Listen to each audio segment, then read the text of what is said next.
আসসালামু আলাইকুম। আমি অমিত হাসান। আমি ফ্রেশি ফার্মের ব্রাঞ্চ ইনচার্জ হিসেবে আছি। তো আমরা একটি ট্রেনিং সেশন শুরু করতে যাচ্ছি এই ডিসেম্বরের। আজকে হচ্ছে 6 তারিখ, ডিসেম্বরের 6 তারিখ থেকে মোট 3 দিনের 8 তারিখ পর্যন্ত। তো আমরা মানে যারা ট্রেনি তারা সবাই চলে আসছে। তো তাদের পরিচয়পত্র থেকে শুরু করে পরিচয় পর্ব থেকে শুরু করে আমাদের বাগান পরিদর্শন এবং আনুষঙ্গিক যে ব্যাপারগুলো আছে, যেগুলো আমরা চেষ্টা করব তাদেরকে জ্ঞান দেওয়ার জন্য বা আমাদের অর্জিত জ্ঞান তাদের মাঝে ছড়া দেওয়ার জন্য। তো সেই কাজটা আমরা কিছুক্ষণের মধ্যে শুরু করতে যাচ্ছি। তো আমরা আমাদের পরিচয় পর্ব শুরু করি। আচ্ছা, আমরা আমাদের পরিচয় পর্ব শুরু করি। এরপর আমরা আসলে চলে যাবো বাগান। তো আমরা ডান্স থেকে শুরু করি। কোথা থেকে আসছি? আমার নাম হচ্ছে আনাস। আমি হচ্ছে যশোর চাষা চেকপোস্ট থেকে আসছি। আমি এখন মূলত বিভিন্ন ব্যবসা কীভাবে শুরু করা যায়, মাঠ পর্যায় থেকে পণ্য উৎপাদন করে কীভাবে বাজারজাত করা যায়, এই জন্য আর কি এইগুলো শেখার জন্য আসছি আর কি। আচ্ছা, মাহবুব, যশোর থেকে আসছি।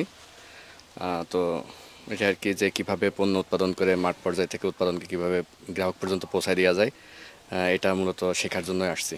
আসসালামু আলাইকুম। জাহেদ আহমদ, পটুয়াখালী বিজ্ঞান ও প্রযুক্তি বিশ্ববিদ্যালয়ে পড়াশোনা করছি। ফার্মিং টেকনিকগুলো কীভাবে শেখা যায় আর কীভাবে মাঠ পর্যায়ে ইউজ করা যায় ওগুলা শিখতে আসছি। আসসালামু আলাইকুম, আমি আবদুল্লাহ সাইম নাবিল। আমি বিউপি মার্কেটিং গ্র্যাড। আমি এখানে হচ্ছে এগ্রিকালচার নিয়ে ইনথিউজিয়াস্ট দেখে হচ্ছে হাতে কলমে জ্ঞান লাভ করতে আসছি আর কি। আসসালামু আলাইকুম, আমি রেজওয়ান, রাজশাহী বিশ্ববিদ্যালয়ে পড়াশোনা করছি।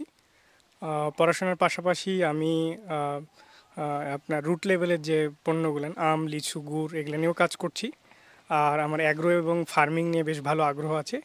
তো একদম ফিল্ড পর্যায় থেকে এক্সপিরিয়েন্স নেওয়ার জন্যই ফ্রেশি ফার্মের ট্রেনিংয়ে অংশগ্রহণ করেছি। আসসালামু আলাইকুম, আমি নাজমুল হক। আমি একজন ভিডিও এডিটর হিসেবে আছি। অ্যাগ্রো প্রজেক্ট অ্যান্ড ফার্মিংয়ের উপর বেশ ভালো ধারণার জন্যই ফ্রেশ ফার্মের সাথে যুক্ত হচ্ছে। আচ্ছা, একটা করে প্যাড দিয়ে আছে, একটা আইডি কার্ড দিয়ে আছে, এবং জাস্ট আপনারা যেটা করবেন আপনাদের নামটা লিখে দিবেন।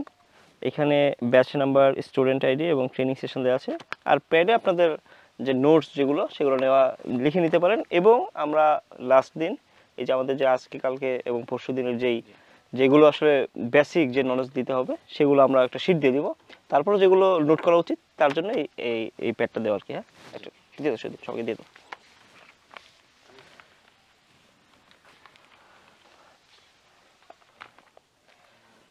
আমরা তাহলে আসলে বাগানের দিকে মুভ করি। ভাই চলো ফার্স্ট।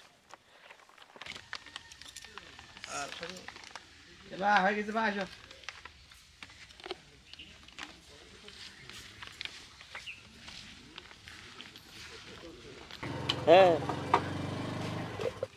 আর এই সকাল ভোর থেকে আমরা শুরু করেছি, আমাদের ট্রেনিং সেশন শুরু হয়ে গেছে। তো খুবই ভালো লাগছে, মনোরম একটা পরিবেশ, আশেপাশে নয়েজ পলিউশন বলতে কিছুই নেই। আর আমরা কুড়েঘরে রাতে থেকেছি, এখন আমরা বাগানের দিকে যাচ্ছি। তো এই যে গ্রিনিফাই প্রজেক্টে যে কিভাবে মাঠ পর্যায় থেকে এত সুন্দর করে সাজানো আছে, তো এই বিষয়টা আমরা আসলে দেখতে যাচ্ছি। তো মানে বলে বোঝাতে পারবো না ভাই, আসলে এখানে আপনারা যদি না আসেন কোনোভাবেই বুঝতে পারবেন না যে এখানকার ফিলিংসটা কেমন। তো এই যে শহরের যে ইট পাটকেলের মাঝখানে থেকে আপনারা আসলে কোনোভাবেই এটা বুঝতে পারবেন না। এখানে যে ভোরের যে নির্মল একটা বাতাস যেটা আপনি পাবেন সেটা কখনোই কল্পনাও করা যায় না। আর সকালে যে ফ্রেশনেস, ওই আপনার রাঙ্গামাটিতে যে আপনি সূর্যাস্ত বা সূর্য উদয় দেখেছেন, এর চেয়েও কিছুটা রোমাঞ্চকর এখানকার। কারণ সকালে ভোরের যে ঘুঘু পাখির ডাক, এটা আসলেই আমার কাছে বিশেষ করে অন্যরকম লেগেছে। তো এখনও আমি আসলে প্রথম যাচ্ছি গ্রিনিফাই প্রজেক্টে। তো আমি আরও এক্সাইটেড, কারণ যতটাই যাচ্ছি ততটাই অবাক হয়ে যাচ্ছি। কারণ এত সুন্দর করে বিষয়গুলো সাজানো, একেবারেই মানে অন্যরকম। তো আশা করছি আপনারা যারাই আসুন, কোনোভাবেই মানে আপনাদের মনে হবে না যে আমার এক্সট্রা বা কোনো রকমের মানে রিয়েল বেনিফিট যেটাকে বলে এটাই পাবেন। এর বাইরে কোনোভাবে আপনি আশা যা করবেন এক্সপেকটেশনেরও বাইরে কিছু পাবেন। আর এখানকার যে ব্যবহার, মানে আমাদের নর্মালি রিজোর্টে আমরা যে থাকি, রিজোর্টে আমার কর্পোরেট লেভেলের যে তাদের থেকে আমরা বিহেভিয়ার আশা করি, এখানে আমার কখনোই মনে হয়নি যে আমি এখানে কোর্স করতে আসছি, বা মনে হচ্ছে যে আমি মেহমানখানায় এসেছি। ভাইরা আমাদেরকে আমার কি লাগছে, কখন লাগছে, আমার প্রত্যেকটা প্রয়োজন প্রয়োজনের কথা শুনছে, তাদের সাথে বসে আমি আলাপ করছি। ভোরে উঠেছিলাম, খেজুরের রস খেতে দিয়েছিল। আমি ওই আপনার আপনার আপনার বাঁশের তৈরি যে মানে কি বলে ওইটাকে, খাটিয়াতে আমি বসেছিলাম। সবার সাথে মনে হয়েছে একে হোল ফ্যামিলি। মুজাহিদ ভাইয়ের একটা বিষয় পড়েছিলাম যে আসলে এখানে কেউই আপনার হলো বহিরাগত কেউ না, সবাই আমরা মিলে একটা ফ্যামিলি। তো আজকে আসার পরে আমার মনে হয়েছে যে আসলেই আমরা একটা ফ্যামিলি, আর ইনশাল্লাহ আমরা বাংলাদেশ সহ নতুন কিছু করতে যাচ্ছি, নতুন কিছুই হবে। আপনারা সকলেই আমন্ত্রিত। আসসালামু আলাইকুম। ও ভাইয়া তো পরিচয় পর্বটা মিস করছে, আমরা হয়তো ভাইয়ের পরিচয়টা জানি না, একটু শুনে নিই, আমিও জানি না ভাইয়ের নামটা আর কোথা থেকে আসছেন, একটু কি করেন সংক্ষেপে। যে আমার নাম হচ্ছে মোহাম্মদ নাইম ইসলাম এবং আমি আসছি নারায়ণগঞ্জ রূপগঞ্জ থেকে। আর আমি এখন বিজনেস করতেছি, কাপড়ের বিজনেস। আচ্ছা, তো ফ্রেশি ফার্ম সম্পর্কে আমার একটু মানে জানার আগ্রহ, ওইখান থেকে আসে। আচ্ছা ঠিক আছে। বিষয়টা হচ্ছে যে আমাদের যে বাগানের যে প্রজেক্টটা, এটা হচ্ছে আমাদের বাগানের প্রজেক্ট, এবং জাহিদ ভাই এখানে আসলে যারাই আসছি কম বেশি ফ্রেশি ফার্ম এবং জাহিদ ভাইকে কম আর বেশি হয়তো ফেসবুক হোক, সামনাসামনি দেখা হোক বা কথা হোক, কম বেশি হয়েছে। তো সেই ক্ষেত্রে আমি আসলে জাহিদ ভাইকে বা ফ্রেশি ফার্মকে অনেক বেশি বিস্তারিত না বলে আমরা স্টার্টিং পর্যায়টা যেটা শুরু করছিলাম সেটা একটু বলে নিই, তারপর আমাদের বুঝতে সুবিধা হবে। জাহিদ ভাই যখন সর্বপ্রথম এই জায়গাটাতে আসেন, তিনি যেই বাগানটা থেকে মানে স্টার্ট হয়েছে বা গোড়াপত্তন করছেন 21 সালে, এটা সেটা হচ্ছে সেই বাগান, এবং এটাই আমাদের এখন মেইন বাগান। বরং এইটাকে আমরা যতটা সম্ভব চেষ্টা করছি বর্ধিত করার। স্টার্টিং পর্যায়ে 14 বিঘা বাগান নিয়ে শুরু হয়েছিল, যেটা এই মুহূর্তে আছে প্রায় 116 থেকে 17 বিঘা, একটু কম বেশি। তো আলহামদুলিল্লাহ এটা গ্র্যাজুয়ালি বাড়তেছে, এবং যেহেতু বাড়তেছে সেহেতু আমাদের বাগানের পরিধিও বাড়তেছে। আচ্ছা, এখন এই বাগানটা প্রায় 3টা বা 4টা ভাগে আমরা ডিভাইড করছি। অর্থাৎ কিভাবে, এই পুরো পোর্শন, একটা পোর্শনের উপর আলাদা একটা পোর্শনের উপর আলাদা একটা পোর্শন, এভাবে ভাগ। আচ্ছা, এই পোর্শনের মধ্যে আবার কি আছে, এখানে আমাদের বেশ কয়েক রকমের আমের জাত আছে, প্রায় 8 থেকে 9 রকমের জাত আমাদের এখানে আছে আমের, এবং এর মধ্যে থাই ভ্যারাইটির খুবই ভালো মানের 4টা জাত আছে। ভাই একটু করি, এই যে আমাদের ভেড়া, এটা একটা যেহেতু চলে যাবে, এটা একটু তুলে রাখেন, আপনারা একটু দেখে রাখেন, এটা নিয়ে আমি পরে বলবো বিস্তারিত। আচ্ছা ওকে, আচ্ছা আমি লাইনে আসি এখন। গেল হচ্ছে আমের ভ্যারাইটি, প্রায় 8 থেকে 9 রকম আমাদের ভ্যারাইটি আছে, 9 থেকে 10 রকম ভ্যারাইটি আছে আমের। এরপর আমাদের রেড ভেলভেট জাতের ড্রাগন আছে, খুবই উন্নত মানের জাত ড্রাগন এটা, এবং এটা হচ্ছে আমাদের ঝিনাইদহ থেকে আনা হয়েছিল। আর হচ্ছে আমাদের আছে কফি বাগান আছে, তবে আমরা কফি বাগান আসলে সফল হয়েছি বা হচ্ছি এটা বলবো না, মানে আমরা এখনও স্ট্রাগল করতেছি কফি বাগান নিয়ে। আর আরেকটা ইম্পর্টেন্ট জিনিস, সেটা হচ্ছে আমাদের হচ্ছে আখ, অর্থাৎ অনেকে কুশার বলি, ঢাকার ভাষায় আখ বলি, বা গেন্ডারিও বলে অনেকে, সুগার কেন। সো আমাদের ব্ল্যাক ফিলিপাইন ব্ল্যাক যেই কালো আখটা সেটা আছে, তো আমরা সেটা থেকে আসলে গুড় উৎপাদন করি। এবং আপনারা অনেকে হয়তো জানেন যে আমরা ওই যে ঢাকায় আমাদের আউটলেটে এবং অনলাইনে আমরা সেইগুলো সেল করতেছি। আচ্ছা, এখন মেইন প্ল্যানিংটা যেটা হয়েছে, আমরা হচ্ছে যাব, আমাদের এখানে বেশ কিছু জাত আমরা কলম করছি, অর্থাৎ এক ভ্যারাইটির আম ছিল সেটাকে অন্য ভ্যারাইটির চারায় রূপান্তর করছি বা গাছে রূপান্তর করছি। সেটা আমরা দেখে আমরা আগাইতে চলে যাব হচ্ছে থাই ভ্যারাইটির যে আমগুলো, অর্থাৎ ড্রাগনটাকে আমরা দেখবো, কিন্তু ড্রাগনটা নিয়ে এখন বিস্তারিত কথা বলবো না।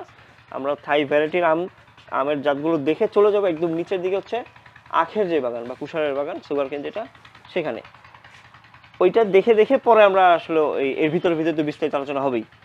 আর ওই যে নোট নেওয়ার মতো বিষয় তেমন কিছু আজকে নেই, আজকে আমরা বেসিক আলোচনাগুলো করব মানে এই মুহূর্তে।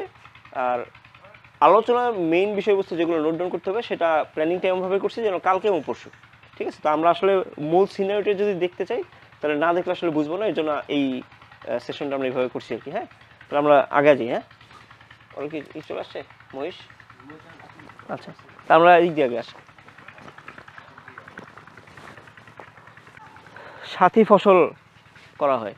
সাথী ফসল জিনিসটা কি, যেমন আমরা এখানে তো আম গাছ লাগাইছি, তো আমরা তো আমই পাবো, বাট আমের যখন গাছটা লাগাইছি, যেমন যেই সব জায়গাগুলোতে এখন ছায়া পড়ছে না, যেমন এইটার নিচে কিছু করা যাবে না, ভালো গ্রোথ হবে না, কিন্তু ওইখানে তো আমরা রোদ পাচ্ছি, বাতাস পাচ্ছি, তো ওইখানে তো আমরা কিছু না কিছু চাষাবাদ করতে পারবো।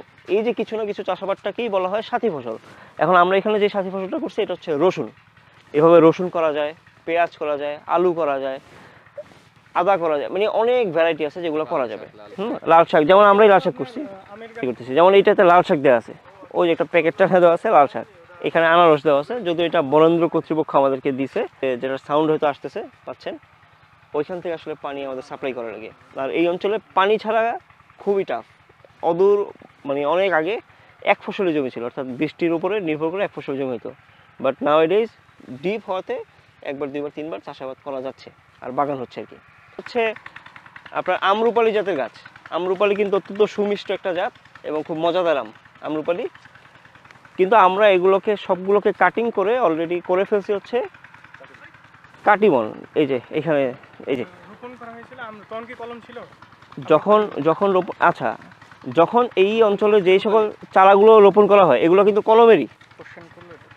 যেই চারাগুলো আমরা রোপণ করি এগুলো কলমেরই, অর্থাৎ আমের সময় সিজনে কি হয়, এখানে মানুষ বাড়িতে বাড়িতে যায় অথবা রাস্তা দিয়ে যেতে থাকে, তারা আটি কিনে নেয়, 100 আটি বা 1000 আটি 10 টাকা 20 টাকা 50 টাকা এই দামে রূপালি।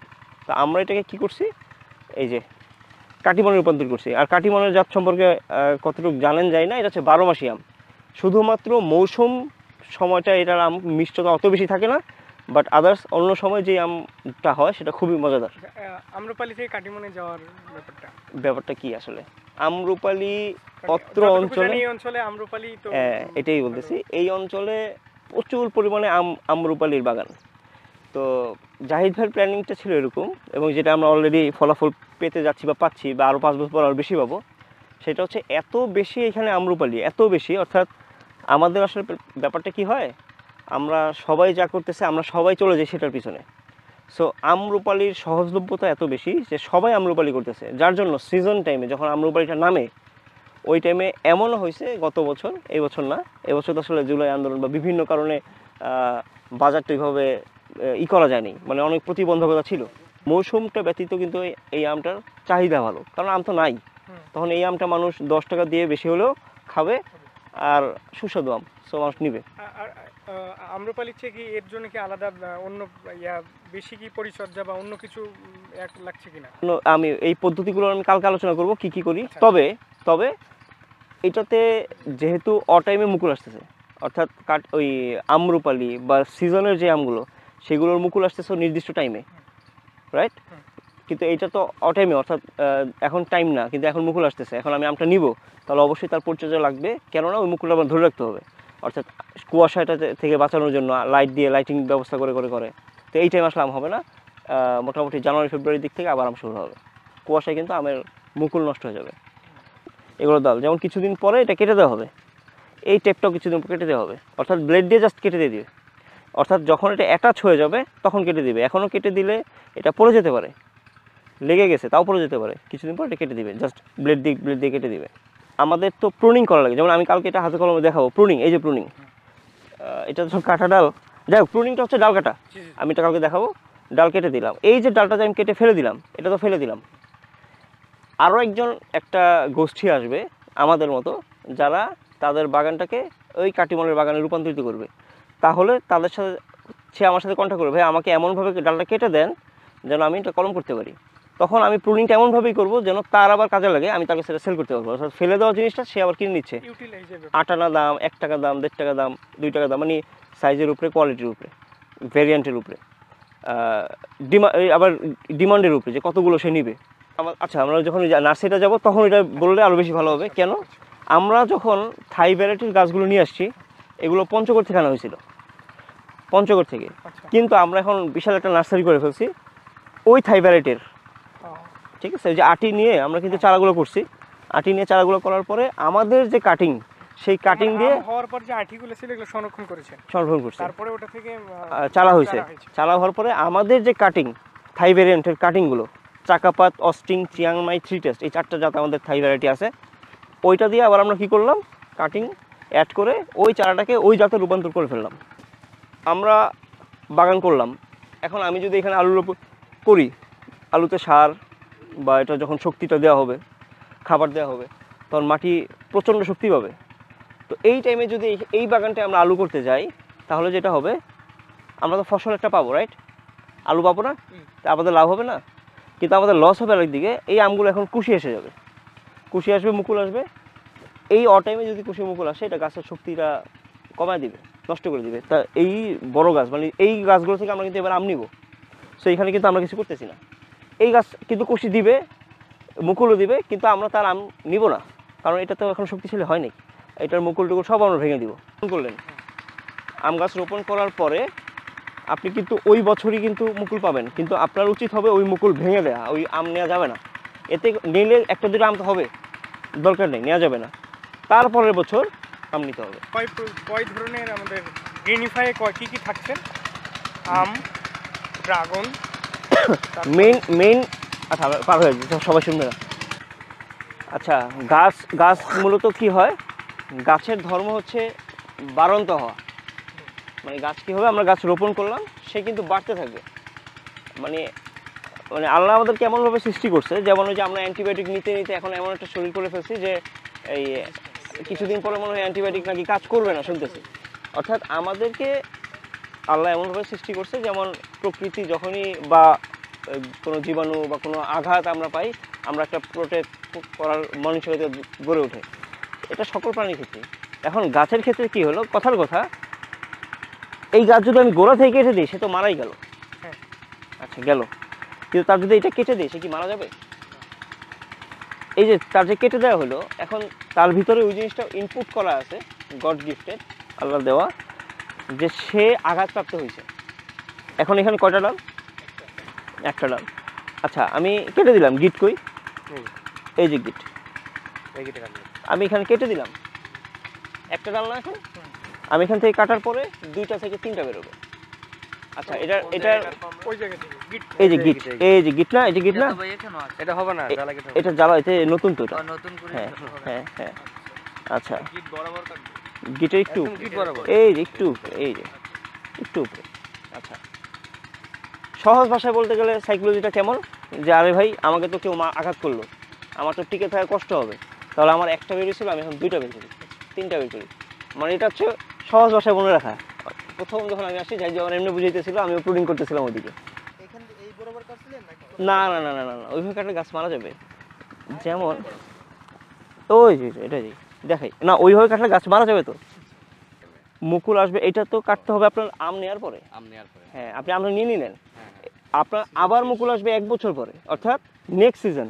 আপনি যে এখন কাটছেন, এই যে আমরা যেটা কাটছি, হ্যাঁ, অর্থাৎ বেঁধে রাখা, যেন ভেঙে যাবে। তো আম যখন বড় হবে ভেঙে যাবে, তো তখন যদি একটু ঝড় বাতাস হয়, আমটাও ড্যামেজ, ডালও ড্যামেজ।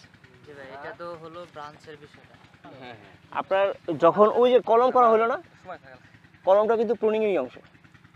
কলমের চারা এগুলো সব কলমের, সব কলমের। এখানে যত গাছ দেখতেছেন, আচ্ছা আটির চারা কমার্শিয়ালি এখন আটির চারা করছেই না। কেন করছে না?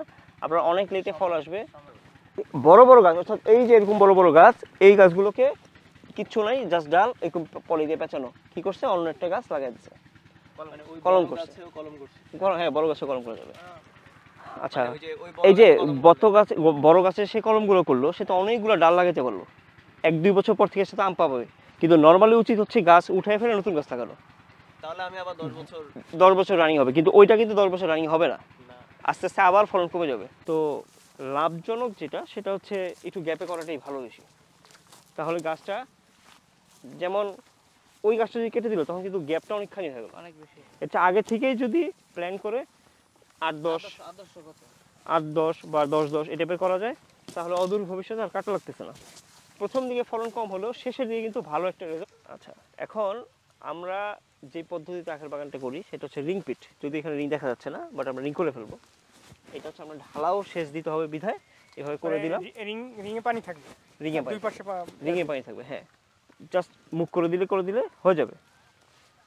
এটা হচ্ছে ফিলিপাইনের ব্ল্যাক আখ, শুধু একটু দেখো রিং গুলো লাগানো হয়েছে। গাছ ছিল, গাছ কাটছে। ও আচ্ছা, একটা কাটলে আরেকটা শুরু হচ্ছে, সাফ করতেছে, কাজ করতেছে। ও আচ্ছা আচ্ছা, কার্যক্রম শেষ হয়নি। এটা এক ধরনের প্রুনিং করা হয়েছে, প্রুনিং করছে, মানে ফসল তোলা হয়েছে আর প্রুনিং এর মধ্যে হয়েছে।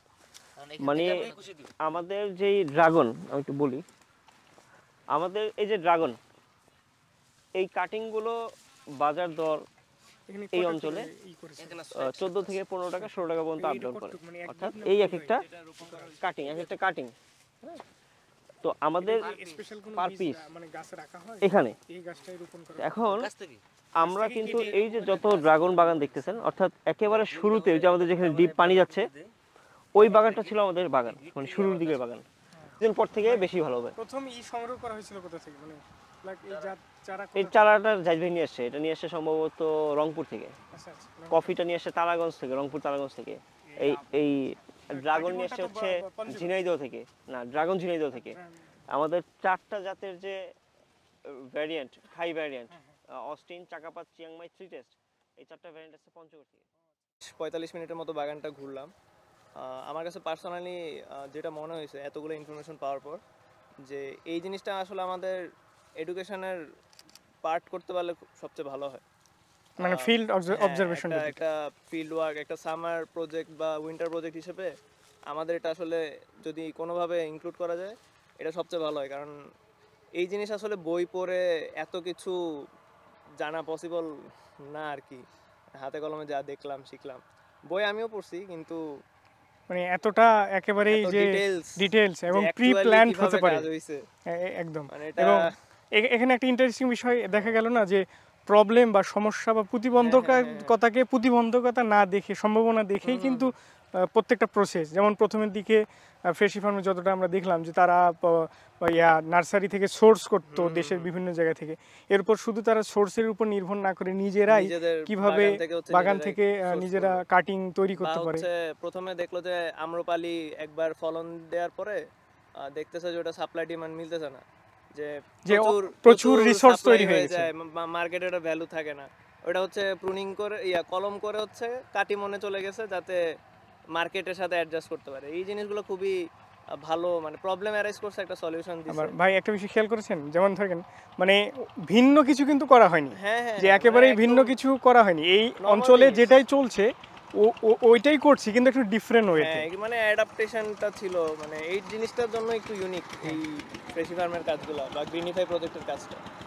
আবার এই দেখেন সাথী ফসলের বিষয়টা, আমরা নর্মালি যতটুকু দেখি, যেখানে এমন আমার বিশ্ববিদ্যালয়ের রাজশাহী বিশ্ববিদ্যালয় ক্যাম্পাসে দেখেছি যেখানে আমের বাগান, শুধু আমের বাগানই চলছে আর কিচ্ছু করেনি। আমরা আসার পথেও দেখলাম মানে সাথী ফসল ওরকম ছিল না, এখানে হচ্ছে সাথী ফসল ছোট অবস্থায় আমরা দেখতেছি যে রসুন বা হচ্ছে বিভিন্ন শাক বা যেখানে সম্ভব না সেখানে কালাই করতেছে একদম।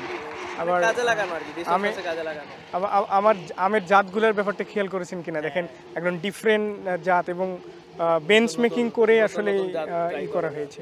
এবং প্রত্যেকটা মানে এখানে কন্টিনিউয়াস সময় যতটুকু আমরা করলাম, ঘোরাঘুরি করলাম, তাতে একটা বিষয় বারবার ফুটে উঠছে যে ক্রমশ স্টাডি চলছে, রিসার্চ চলছে, মার্কেট অ্যানালাইসিস চলছে, কিভাবে অর্গানিক ওয়েতে। এই জিনিসটা খুব ভালো। মানে প্রথমে হচ্ছে মাঠের পরিমাণ বা হচ্ছে জায়গার পরিমাণটা ছোট ছিল, ওইখানে হচ্ছে সবগুলাই অল্প অল্প জায়গায় করার পর পরবর্তীতে বড় জায়গা নিয়ে হচ্ছে ওগুলা পারফেক্ট এক্সিকিউশন যেটা ওইটা করা হয়েছে। তার মানে এখানে প্রতিপাদ্য যে বিষয়টা, প্ল্যান পরিপূর্ণ থাকবে, তবে শুরুর দিকটা মানে প্রাইমারি স্টেপটা হবে খুবই মানে একদম ক্যাজুয়ালি আমার মানে নিজস্ব রিসোর্স থেকে। প্রবলেম মানে যদি প্ল্যান অনুযায়ী না হয় সেক্ষেত্রেও কি করা যায়, একদম অল্টারনেট প্ল্যান, যে তখনই ইনস্ট্যান্ট স্টপ করে আমরা যেন করতে পারি। এই জিনিসগুলো খুব ভালো লাগছে আর কি। তাহলে খুবই ভালো লাগলো, আমরা এখানে সময় কাটাতে পেরেছি। আশা করি আগামী 2 দিনে আরো অনেক ইনফরমেশন পাবো। ঠিক আছে ভাই, আসসালামু আলাইকুম।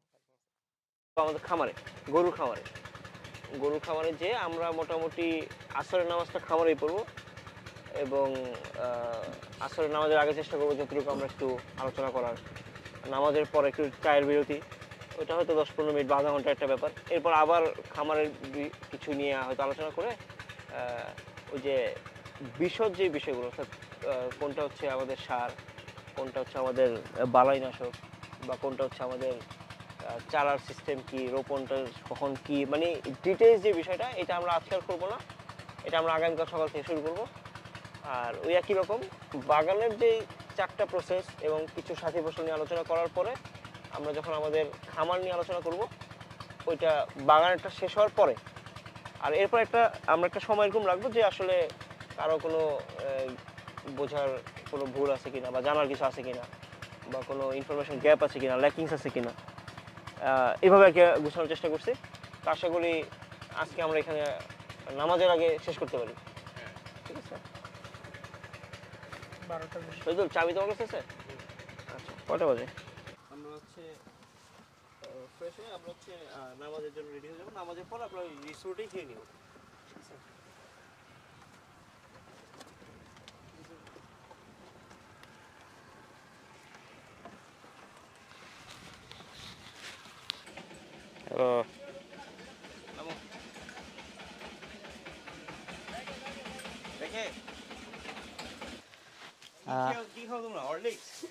সবগুলো নামতেছে, একটা একটা করে নামবে, সব নামা শেষ, আরেকটা আছে।